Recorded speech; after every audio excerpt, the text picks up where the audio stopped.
Oke, selamat datang di segmen baru JC, yaitu JC Bercerita. Ya, betul. Jadi ini segmen baru kita selama online service. Jadi kira-kira kenapa ya Kak ya, kita tuh harus ada segmen ini, JC Bercerita. Padahal kan kita sudah ada online service, kita sudah ada menara doa dan pertemuan lainnya. Kenapa kita harus ada buat segmen kali ini? Jangan tanya saya, Pak. Saya tahu gitu. Gini ya, jadi tujuannya JC Bercerita ya. Ya, JC Bercerita. JC Bercerita itu adalah kita akan membagikan kehidupan dari beberapa orang, banyak orang lah ya. Banyak orang. Gitu, tentang meresponi firman Tuhan gitu. Bagaimana kehidupan mereka gitu ya dalam menjadi pelaku. Ya, pelaku firman. Pelaku firman. Oke. Jadi itu berdasarkan kisah nyata yang langsung dihadapi oleh orang tersebut ya. betul sekali. Oke, hari ini kita akan mengulik. Sebelum Nanti, itu belum. kita harus kenalan dulu dong. Kenalan dulu. Orang-orang di rumah pasti belum tahu siapa kita. Oke, kita pakai cara yang keren untuk mengenalkan diri kita ya. Gimana, Pak? Oke, multimedia tolong kenalin kami.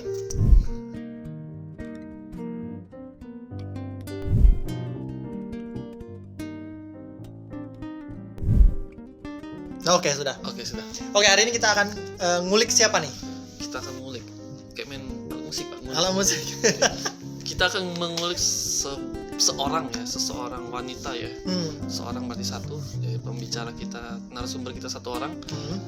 Dia seorang wanita. Oke. Gitu ya, wanita yang dikenal banyak orang. Oke. Gitu ya. Sebutan kerennya semacam influencer. Gitu. Influencer Di salah satu hari ini. gereja gitu ya. Oke. Terkenal sekali. Oke. Siapa itu? Kita langsung panggil aja lah ya. Panggil aja langsung. Ya. Steffi Gracia. Acara Halo semuanya. Ya, shalom. Ya, jadi kita kedatangan Steffi. Iya, jadi saya coba kenalin sedikit ya tentang siapa nih seorang Steffi Gracia. Jadi Steffi Gracia nih adalah seorang ketua JC di GBMPI. Dia juga lulusan sarjana ekonomi. Dia juga CC dari beberapa seorang adiknya dan juga bos di kerjaannya. Ya, satu lagi. Benar nggak? Satu lagi, Bapak. Apa? Sepupu saya, Pak. Oh, sepupu Anda. Oh, iya. Siap. Nah, jadi hari ini kita akan ungkit atau kulik topiknya apa? Topiknya itu sesuatu yang sangat fenomenal. Oke, fenomenal. Fenomenal sekali ya di kalangan anak muda ya. Oke. Gitu. Jadi topiknya adalah toleransi dosa. Oke, siap. Oke. Jangan merasa bagaimana ya? Terhakim ya. Santai. Saya langsung terhakim ya. Santai ya, Pak. Toleransi dosa. Karena sekarang tuh banyak orang tuh berpikir dosa tuh semakin biasa. Betul. Ini sekali. boleh atau enggak? Betul. Ini melanggar atau enggak gitu kan. Hari ini kita Ya. akan langsung mendengarkan dari Steffi Gracia. Langsung saja. Langsung saja. Yuk, langsung kita pertanyaan nomor 1. Oke, sebelum kita mulai ke ngobrol yang lebih serius, kita main games dulu.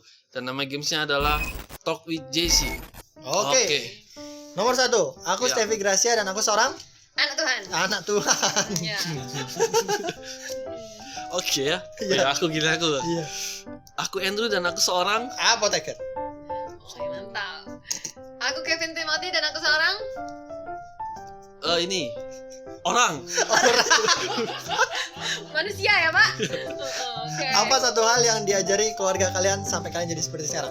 Murah hati. Jujur. Jujur. Ya. Disiplin. Oh ya. Oke.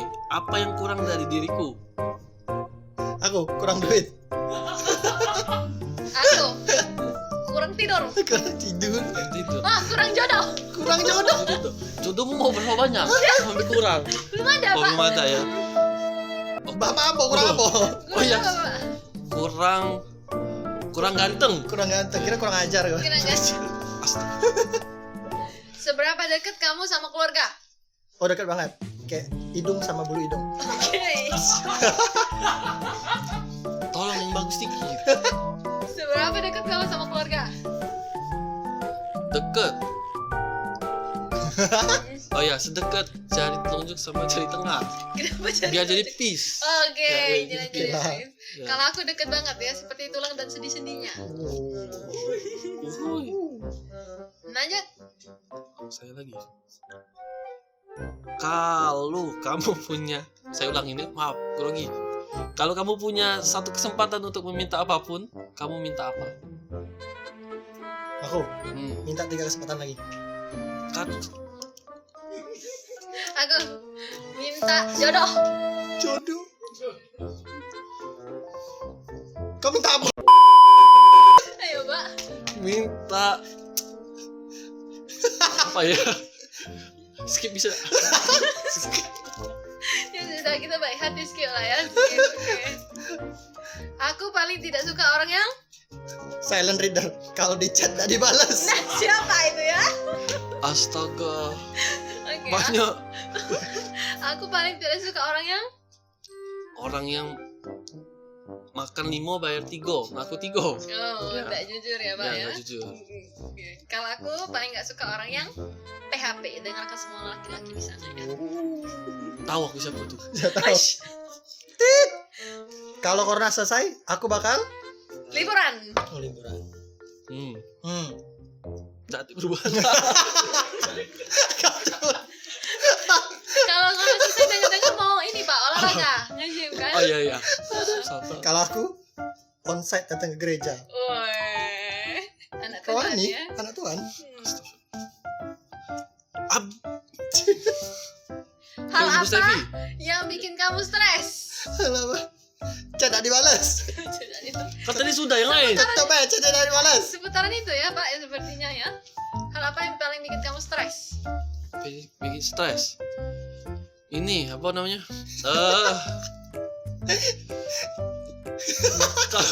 Kalau tidak ada uang, bokek. Nah, bokek ya. Tidak ada uang ya. Oke, kalau aku paling stres kalau nggak ada kerjaan.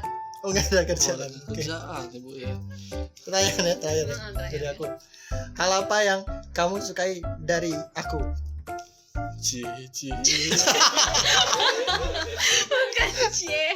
Iya. Kalau aku ya, aku paling suka Kevin itu adalah ganteng luar dalam. Kalau Andrew berkarisma.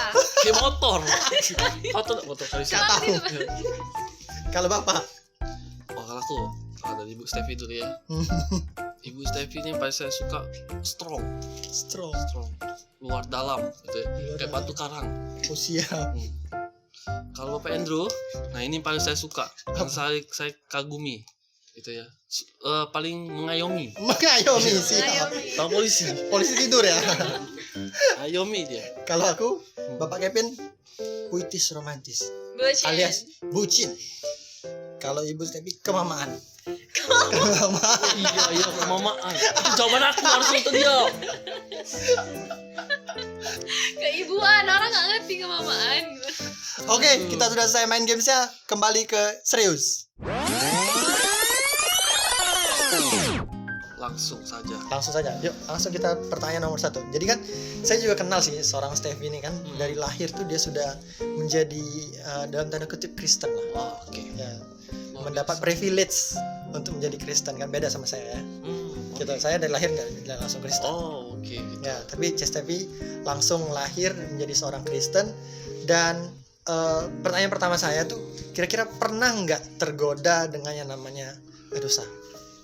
Kalau ditanya pernah atau enggak ya pasti pernah ya, karena Oke. kita kan masih hidup di bumi ya, masih injak bumi, jadi pasti pernah mengalami ujian pencobaan menghadapi dosa. Oke. Nah mungkin teman-teman juga bingung nih, maksudnya dosa apa sih yang dimaksud dengan dosa gitu Ya, ya? betul. Kalau saya pernah dapat dari Pastor Rick Warren itu, dia menjelaskan 4 pengertian tentang dosa ya. Mungkin teman-teman juga bisa nanti dengerin juga. Yang pertama itu adalah dosa adalah tindakan melawan Tuhan dan melawan yang baik gitu ya, melawan sesuatu yang baik. Yang kedua, dosa itu lawan dari kasih gitu. Oke. Yang ketiga, dosa selalu egois. Yang keempat, dosa itu meragukan Tuhan. Nah, jadi kalau teman-teman lihat memang akar dari dosa itu pasti karena kita itu mau melakukan sesuatu di luar dari yang Tuhan mau gitu. Jadi hari ini kita akan bahas tentang toleransi, di mana banyak teman-teman yang tadi bias dengan kondisi di mana kita berdosa atau enggak, kita merasa kita ini kudus atau kudis gitu ya, kita merasa kita ini lurus atau bengkok gitu ya. Nah, hari ini kita akan bahas sama-sama, kita ngobrol-ngobrol gitu ya. Oke, luar biasa sekali ya. Oke, dari 4 definisi tadi, kira-kira kita tuh sering jatuh tuh di definisi yang mana? 1, 2, 3, atau 4? Kalau ditanya sering jatuh yang mana, pasti 4-4-nya ya, karena kita notabene-nya manusia itu rapuh ya, butiran debu ya. Jadi dimana kita itu sering kali itu gagal gitu ya, maksudnya kita gagal melakukan kehendak Tuhan, kita gagal mengasihi Tuhan dan mengasihi sesama gitu ya. Kalau tadi pengertian kedua itu kan dosa lawannya adalah kasih. Kalau kalian ingat cerita di Alkitab itu, murid-murid bertanya, Tuhan apa hukum yang terutama? Tuhan jawab, love God and love people, mengasihi Tuhan dan mengasihi sesama. Nah, ujian kita memang dikasih. Kalau kita gagal mengasihi Tuhan, ya pasti akan efek ke kehidupan kita juga.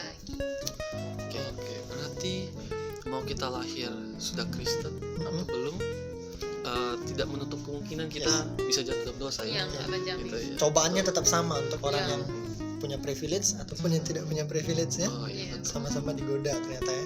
Sama-sama dicobai ya. Oke. Oke, siap. Oke, kita lanjut. Oke, lanjut. Pertanyaan selanjutnya. Oke, siap. Oke. Yang ini pertanyaannya nih. Oh. Jadi seringkali ya kita sebagai anak muda ya, kita masih muda ya, oke? Ya, masih Ya, saya muda. masih Masih muda. Di kalangan anak muda sekarang gitu ya, kita kenal dengan namanya rasa penasaran ya. Gitu.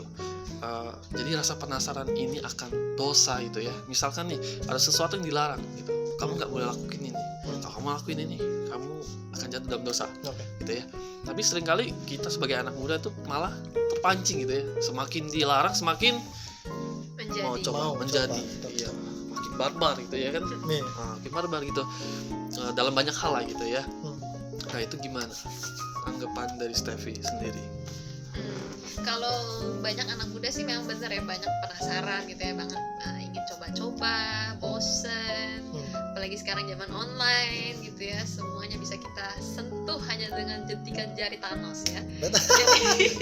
jadi hanya kita bisa link ke dosa seks lah, kita bisa ngelink ke pornografi lah, atau apapun kita bisa ngelink dengan sangat mudah gitu. Nah, ini justru jadi tantangan untuk anak zaman sekarang gitu ya, anak zaman now, dimana kalau kamu cuma penasaran dengan sebuah dosa, kalau kamu cuma karena penasaran dan pengen tahu gimana rasanya hidup dalam dosa, ya saya sarankan lebih baik jangan gitu ya. Kenapa? Karena dosa itu ibarat seperti lumpur yang hidup. Kalau teman-teman tahu kubangan lumpur yang hidup gitu ya, kamu nggak bisa masukkan kaki kamu satu ke dalam lumpur dan satunya di luar. Kenapa? Karena lumpur ini akan terus menghisap kamu masuk ke dalam. Nah, sama seperti dosa, akar dari dosa itu adalah membuat hidup kita tuh makin turun ke bawah, makin menyeret kita ke bawah. Sekali kamu masuk dalam LGBT, sekali kamu masuk dalam pornografi, sekali kamu masuk yang namanya coba-coba ngerokok, minum-minum gitu ya, kamu nggak akan bisa keluar dengan mudah, karena itu adalah prinsip dari dosa gitu, teman-teman. Jadi jangan coba-coba gitu ya, karena sekali kamu mencoba, kamu mungkin hampir tidak bisa keluar tanpa Yesus. Oke, bahaya juga ya. Bahaya bro. Bahaya juga kan. Dan kira-kira pernah nggak ngalamin itu sendiri? Ada nggak kira-kira contoh yang pernah seorang Steffi hadapin? Kalau dibilang contoh dosanya itu pasti banyak ya. Cuman kita yang aku ingat adalah dulu kalau misalnya SD itu aku pernah pulang sekolah pas sore-sore nggak ada orang, tiba-tiba menemukan sebuah gulungan gitu ya. Gulungan kitab suci. Bukan, gulungan kecil. Gulungan Bukan. kecil, ternyata setelah saya buka itu isinya money bro, hepeng ya. Wow. Berapa itu? Berapa? Pokoknya 1 juta mungkin saat itu. Gila banget. Dan dulu waktu umuran kita kan 1 juta sangat besar ya, Ya, maksudnya besar. uang jajan aja paling berapa ribu gitu. Ini ya. kelas berapa? Kelas 5 mungkin ya, kelas 5 5 SD? atau 6 SD ya. Kelas 5 atau 6 SD. Nah, jadi waktu saya menemukan gulungan itu, bukan gulungan kitab suci, waktu saya menemukan, saya mikir nih, ini uang siapa ya? Anak baik nih kan, saya tanya sama Pak Sapam, Pak, ini ada uang, saya bilang ada barang orang yang jatuh. Saya bilang, ini punya siapa ya gitu. Terus dia juga lihat kanan kiri, dan memang saat itu situasi sekolah lagi sepi gitu ya, di lobinya juga lagi sepi, nggak ada orang. Nggak tahu deh punya siapa, udah simpen aja katanya gitu kan. Jadi mendengar cerita omongan dari Pak Sapam tadi gitu ya, saya simpen lah gitu. Terus saya simpen, besoknya saya bawa ke sekolah kan. Saya jajanin lah ke teman-teman saya. Siapa mau jajan jadi anak sultan kan satu hari? Iya, karena basicnya anaknya murah hati ya, jadi saya Siap. Waktu Siap, saya Bos. dapat berkat rezeki nomplok, saya bagi-bagi. Justru saya nggak sekolah di samping ya. Kalau nggak dapat bagi-bagi. traktiran ya. Lumayan. Nah, setelah dari situ berapa hari kemudian tiba-tiba ada salah satu orang tua tuh yang klarifikasi ke sekolah bahwa dia kehilangan uangnya. Hmm. Itu kalau nggak salah itu uang arisan. Oh, kirain Jadi, uang dia SPP disuruh tadi uang itu arisan. sebenarnya. Dia kehilangan uang arisan gitu. Jadi lucunya saya bisa ketahuan saya yang punya uang itu, saya yang pegang uang itu dari mana? Teman-teman saya pada Traktir. lapor. Oh. Itu Steffi jadi sultan 1 hari gitu katanya. Jadi akhirnya dikulik dan ketemulah saya kan. Akhirnya saya dipanggil ke sekolah bersama dengan orang tua. Akhirnya dia minta maaf baik-baik bahwa memang nggak sengaja dan sudah ditanya ke satpam tapi nggak ada yang punya gitu ya. Dan akhirnya uang yang sudah kepake yang tadi dijajanin dikembalikan lagi. Jadi dari kisah itu memang saya nggak ada niat untuk mencuri gitu ya. Ini dalam hal ini konteksnya dosa mencuri. Saya nggak ada niat untuk mencuri, tapi seringkali kita toleransi gitu. Orangnya nggak ada, orangnya kayaknya nggak ada yang punya ya. Jadi kita bisa lah gitu kan. Siapa tahu ini memang rezeki dari Tuhan gitu ya. Siapa tahu Tuhan menjawab doa gitu ya. Padahal Uang kaget. iya, kaget gitu. Teplok dari surga kan jatuh. Ya. Sebenarnya enggak, ketika kita mengambil sesuatu yang bukan milik kita itu adalah perbuatan dosa. Kita ambil sesuatu yang bukan punya kita ya itu adalah sesuatu yang salah dan tidak dibenarkan tindakan saya. Nah, jadi dari situ saya belajar nih, kalau ketemu punya orang ada atau nggak ada orang yang lebih baik saya taruh di tempat penitipan barang gitu ya daripada saya pakai karena nanti bebannya ke saya gitu ya. Benar. Gitu. Jadi untuk teman-teman juga mungkin bisa belajar gitu ya, kalau kamu lagi tempting nih mau maju atau enggak buat dosa, ya lebih baik jangan gitu, putuskan saat itu juga. Gitu sih. Luar biasa ya. Ya. Gitu. Saya juga punya contoh. Tuh. Oh, punya contoh Iya, apa contoh. bro? Contohnya gini. Jadi pada waktu itu, Mm-mm. waktu saya masih kecil ya, masih SMP lah ya. Mm-mm. Ada satu apa ya? Camat lah ya, gedung camat gitu ya. Oke. Itu tempat bisa main bola gitu ya. Oh, Tempat oke. dulu kita Iya. suka main Bulu bulu tangis ya. Oke. Di situ ada burung Garuda. Gitu. Tempat orang senam itu kan biasanya camat kan Oke. pemerintahan ya. Ya, pemerintahan. Nah, jadi waktu itu kita lagi main bola gitu ya. Hmm. Saya bilang saya nggak mau main bola, tapi Hmm. waktu bolanya datang saya tendang dan kena burung Garuda tadi. Lalu jatuh, jatuh ya. Oke. Jatuh, Pecah. pecah belah 2. Oh iya. Dan saya lihat di situ nggak ada orang. Oke. Saya kabur. Rumahnya dekat situ. Saya lari, saya kabur. Hmm. Untung nggak ada yang lihat ya gitu ya. Hmm. Berdosa ini kan pasti kan. Hmm. Nggak lama dari situ datanglah bapak-bapak camat ke rumah. Oke. Wah anak, kamu nendang bola ya, burung patah belah 2, kamu nggak aku ya. Saya udah kayak maling ayam gitu, diciduk ya. Sebenarnya itu kan sesuatu yang salah ya, kita harus akui gitu ya. Kalau kita nggak akuin ya berdosa, benar nggak itu Gak jujur ya. ya. Jadi kalau dari awalnya sudah dosa, mau digunain untuk apapun, untuk hal baik sekalipun, pasti ujungnya tetap dosa juga. Efeknya tetap yang namanya dosa itu dosa, tetap kayak gitu ya. Oke. Ada fenomena baru? Fenomena baru apa ya? Oh iya ada satu. Oke. Berarti ini langsung lanjut ya? Iya, Langsung lanjut aja ya. Mm-mm. Gitu. Jadi pertanyaan selanjutnya ini, fenomena sekarang ini seringkali kita tuh buat sebutan-sebutan yang aneh lah ya kepada setiap kita gitu ya. Misalkan nih, pigi lu gitu kan, pigi lagi, pik ya, yang hidungnya tuh kayak gitulah intinya ya. Atau ada yang bilang lagi dogi gitu ya. Nah itu gimana tuh? Apakah diperbolehkan? Jadi kayak memplesetkan sesuatu yang dalam tanda kutip kasar dijadiin kayak lebih smooth, Iya, manis. lebih manis. Nah kira-kira itu tuh boleh atau enggak sebenarnya? Kalau tanya ke saya pasti jawaban saya tidak boleh. Gitu ya. Karena tidak akan pernah boleh. Kenapa? Karena yang namanya dosa itu ketika kamu bilang bahwa oh coba dikit nggak apa-apa, apa dikit nggak apa-apa ya. Sekarang coba kalau kamu minum racun sedikit, kira-kira nggak apa-apa atau gimana? Koit lah bu. Iya, berarti gimana Iya. gitu ya. Walaupun mungkin efeknya nggak langsung ke badan gitu ya, tapi akan racunnya masih stay di sana, akan efek ke badan kamu dalam jangka panjang.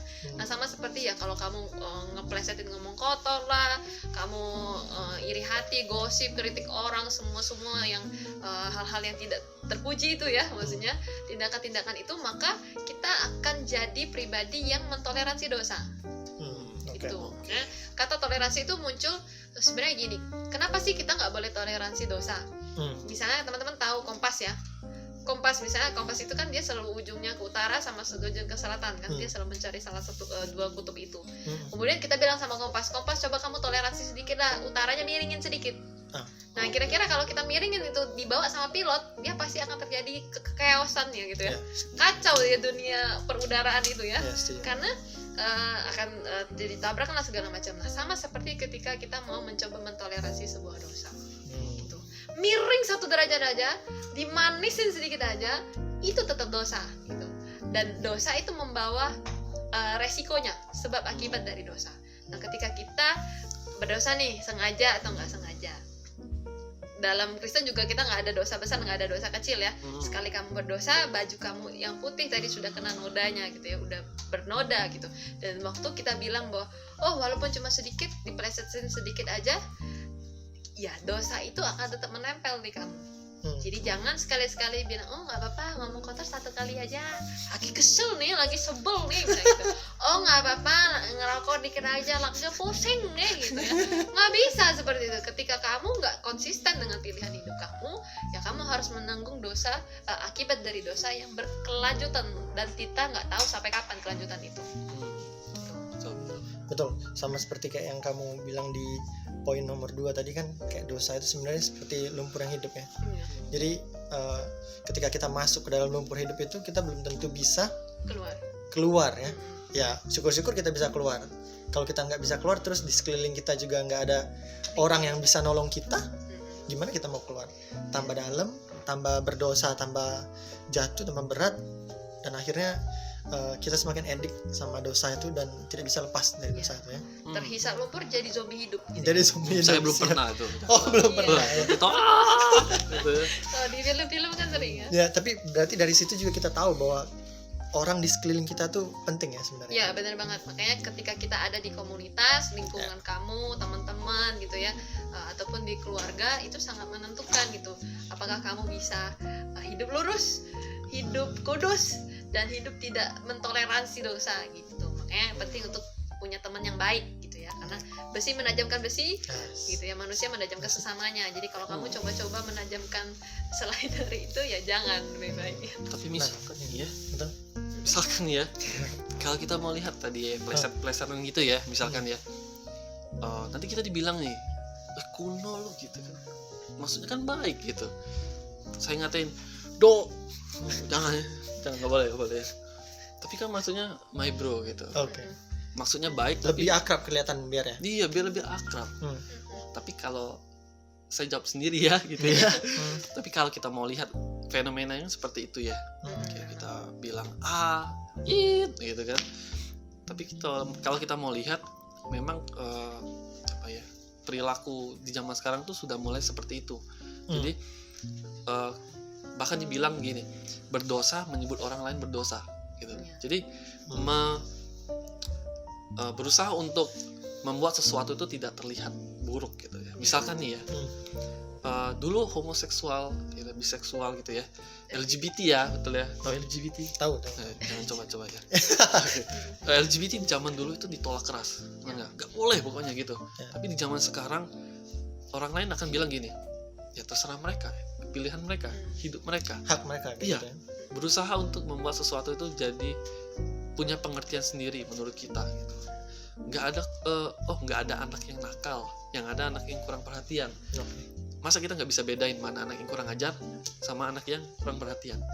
Bener nggak? Kita berusaha untuk membuat sesuatu yang berdosa itu menjadi manis, bisa lumrah gitu, biasa aja.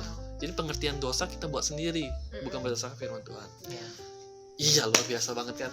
Iya, jadi memang itu sangat disayangkan banget sih. Memang kalau misalnya kita mencoba, seperti saya sering bilang, kamu nggak bisa expect sesuatu yang baik dari hal yang buruk. Kamu nggak bisa mengharapkan kotoran hewan berubah jadi emas gitu ya. Dan maupun kotoran ini dikemas dalam kado secantik apapun, ya tetap itu adalah kotoran gitu ya. Tetap dia adalah sesuatu yang hina gitu ya. Sama seperti dosa gitu. Kalau misalnya kayak mungkin kalau kita komentar soal LGBT atau apa tadi kan, itu bertentangan dengan norma agama lah, norma apa kalau di Indonesia. Cuman kita nggak bahas soal itunya. Cuman memang benar itu balik ke pilihan masing-masing. Cuman balik lagi, apakah sesuatu itu berguna untuk kamu, apakah tujuannya itu jangka panjang untuk diri kamu gitu ya. Jadi harus hati-hati dalam ambil keputusan gitu. Oke, melanjutkan pertanyaan Bro Kevin tadi kan. Jadi sebenarnya mereka tuh tertarik, penasaran dengan yang namanya dosa itu apakah karena mereka tuh nggak tahu tujuan hidup mereka atau identitas mereka ya sebenarnya? Memang kalau misalnya ditanya kehilangan tujuan itu pasti ya, karena gini, kita itu punya nenek moyang Adam dan Hawa gitu ya. Adam dan Hawa ini jatuh di dalam dosa. Gitu ya. Ketika Tuhan perintahkan, oh kamu boleh makan semua pohon, tapi yang pohon satu itu jangan dimakan, malah dimakan karena bisikan dan godaan iblis gitu ya. Nah sama seperti ketika Adam dan Hawa jatuh dalam dosa, kita pun mewarisi dosa itu tadi. Nah, jadi dosa ini sebenarnya dia punya efek sebab akibat sebenarnya. Jadi karena dosa kita jadi manusia yang rapuh, kita jadi manusia yang egois, kita jadi manusia yang mau menang sendiri gitu ya. Kalau misalnya ditanya sama orang tua, pernah nggak ngajarin anaknya bohong? Nggak pernah. Yang pernah ngajarin anaknya jalan, ngajarin anaknya makan, tapi tiba-tiba saat anaknya umur, bisa kayak tadi saya dulu 5 SD, nah, harusnya kan pasti orang tua ngajarin ya kalau ketemu orang kembaliin gitu ya, tapi saya punya inisiatif sendiri ya, nggak ada orangnya simpen dulu gitu ya.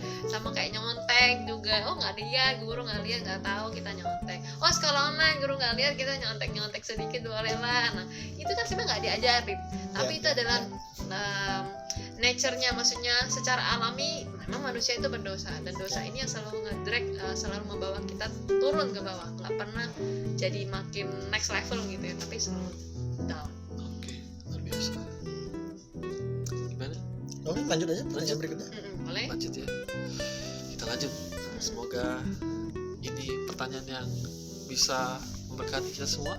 Oke, yang pertama adalah pertama lagi yang selanjutnya ya. Iya. Ada sebutan gini, Minggu Kudus gitu ya, Senin sampai Sabtu Kudis gitu ya. Sering ya. Saya ulangin ya. Kita ngerti pendekatan semua. ya. Iya, kan. Minggu Kudus ya, Holy ya. Senin sampai Sabtu Kudis. Gimana? Bapak tahu Kudis? Tahu Pak Kudis apa? Gimana tanggapan? Iya, jadi kalau memang tren ini sering terjadi terutama di kalangan gereja ya, mungkin ya, karena kita justru melihat banyak serigala di dalam gereja gitu ya, tapi saya tidak menyinggung siapapun gitu ya, maksudnya saya bisa jadi salah satunya mungkin saat itu ya. Cuman ya kita harus berhati-hati. Kenapa? Ketika kita tahu bahwa kita punya tujuan hidup, dipanggil jadi anaknya Tuhan, jadi anak terang, jadi anak yang kudus, hidup harus lurus, jangan belok gitu ya. Maka kita harus hidup sesuai dengan yang itu tadi. Jangan sampai kita gagal mengontrol diri gitu ya. Jangan sampai kita maunya hidupnya enak-enak gitu ya. Nah makanya saya selalu bilang sama jemaat atau bersama pengerja juga, hati-hati dengan apa yang kamu putuskan hari ini, karena pasti akan menentukan kamu selanjutnya gitu ya. Kalau hari ini kamu putuskan untuk toleransi dengan dosa, ya dosa itu akan ikut kamu sampai seterusnya gitu. Kalau di Alkitab itu ada kisah tentang Yusuf. Yusuf ketika digoda sama Tante Poti gitu ya, dia kan berhasil melarikan diri gitu ya.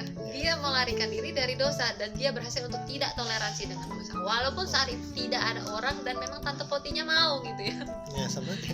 Padahal kan dia bisa aja gitu. Kalau misalnya ada celah dia bisa buat dosa, tapi di saat itu value dalam hidup dia kelihatan, dia menolak untuk mentoleransi dosa. Gitu.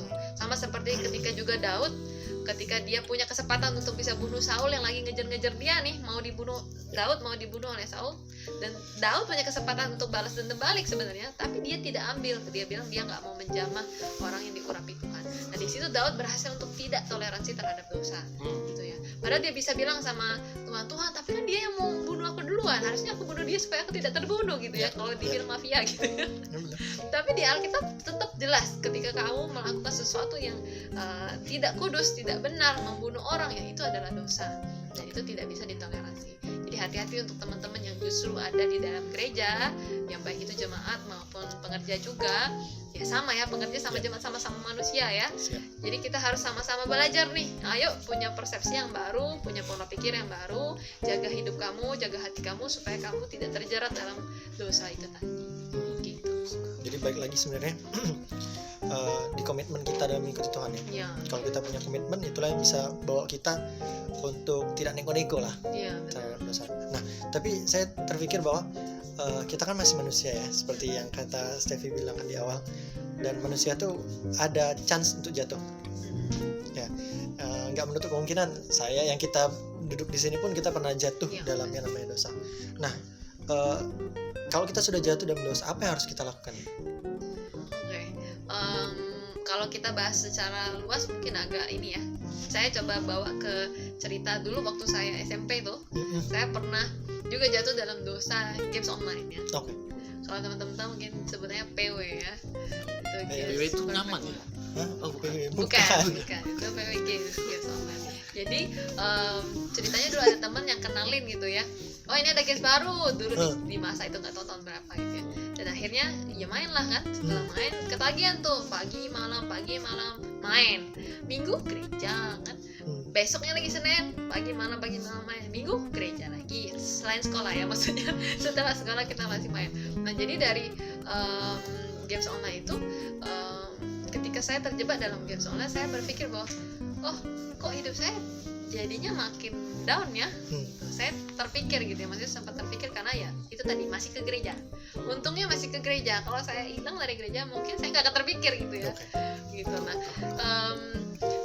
mungkin teman-teman mikir gini, kok games online itu dosa ya.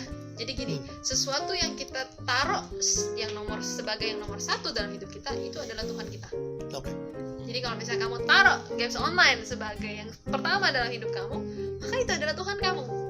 Dan itu disebut penyembahan berhala sebenarnya.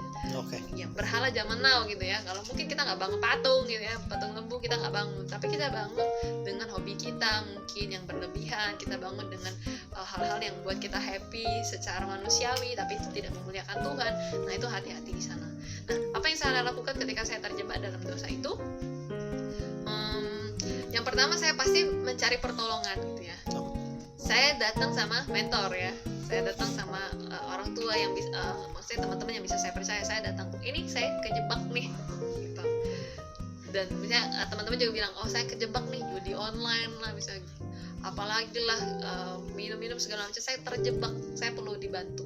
Nah di situ kita akan konsultasi gitu ya, maksudnya sharing, didoain. Nah di situ kita akan punya kekuatan untuk kita bisa fight balik dosanya. Gitu ya. Kedua pasti berperangnya dengan diri sendiri nih.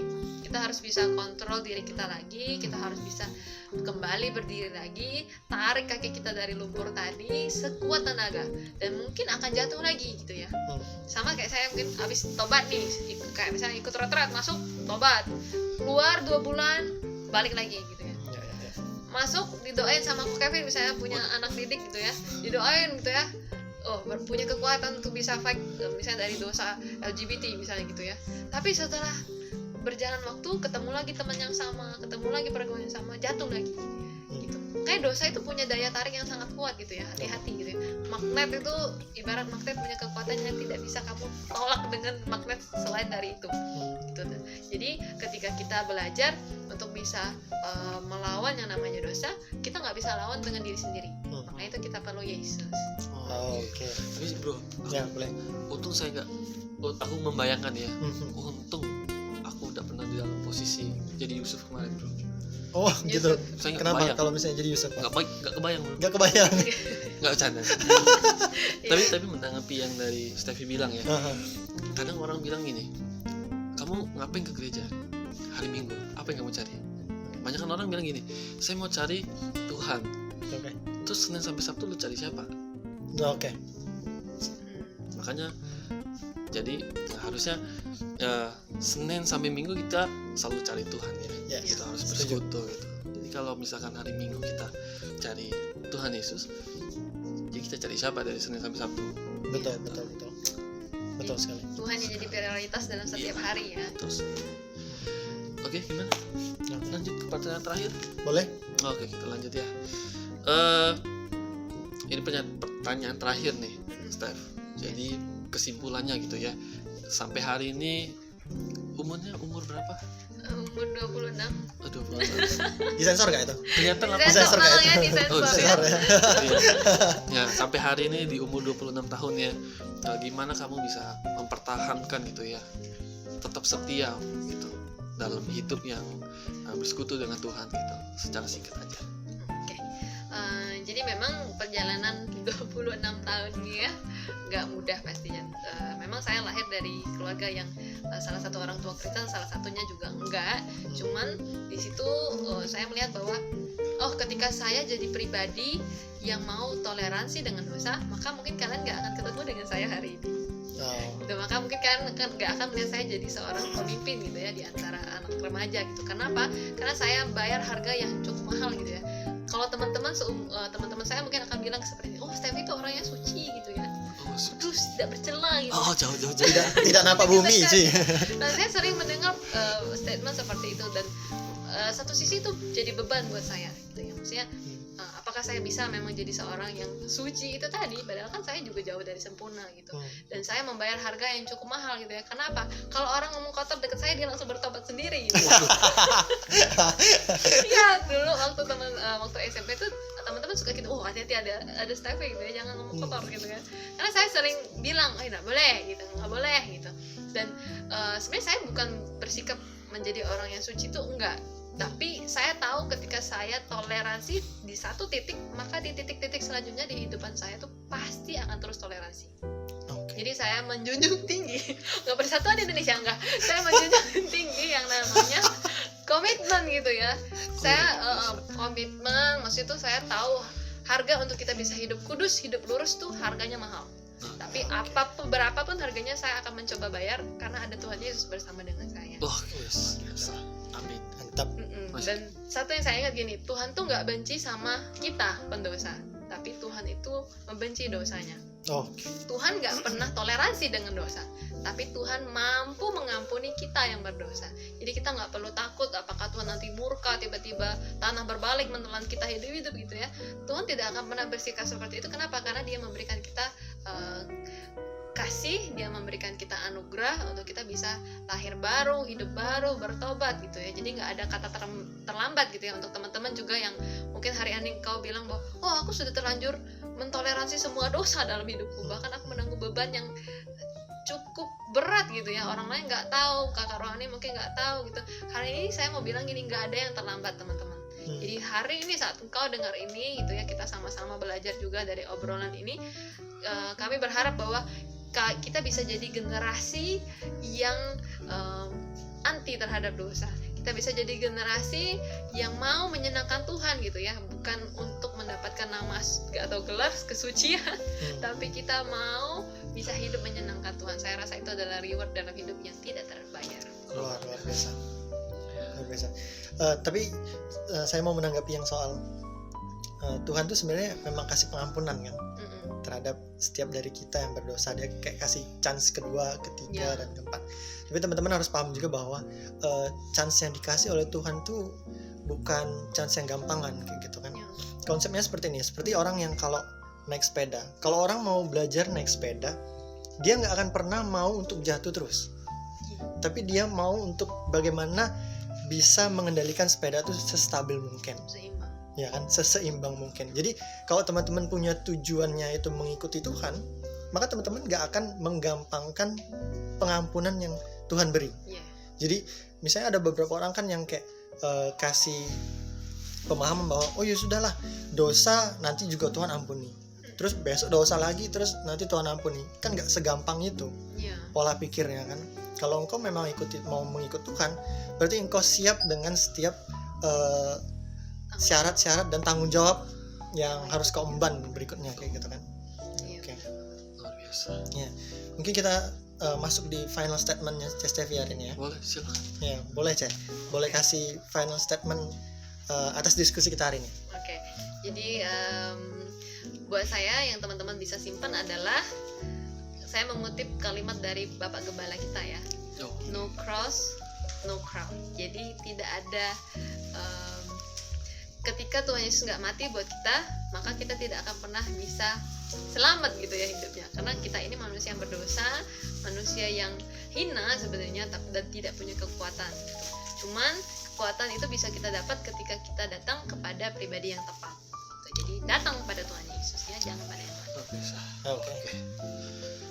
Itu aja dari saya. Oke, terima kasih ya C. Steffi Gracia sudah menyempatkan hadir di kala kesibukannya ya. Kita kenal Kesibukannya. Steffi Gracia ini sibuk banget Sibuk di banget sekali ya. kerjaannya, di Oke rumah, juga. di gereja, sangat sibuk.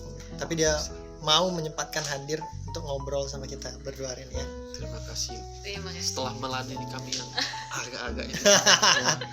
Oke, buat teman-teman yang di rumah, ini hari ini bukan segmen terakhir JC bercerita, tapi kita akan mengundang kembali beberapa orang yang mungkin dapat berbagi cerita dari sisinya dia, Iya. sehingga mungkin teman-teman dapat belajar dari pengalaman hidupnya mereka ya. Oh, mungkin salah satunya kalian nanti. Mungkin salah satunya betul. kalian. Iya, bisa Benar, benar, Kita benar, tunggu ya. benar, Betul. benar, benar. Kesaksian Kalian ini. gantiin saya di sini. Enggak bercanda. Oke. Oke, boleh di closing Ko Boleh. Kevin? Iya. Closing ya. Iya. Oke. Nah, sampai ketemu lagi di Iya. GC. Bercerita episode selanjutnya. Bye bye. Tuhan Yesus berkati. Dadah. Bless you.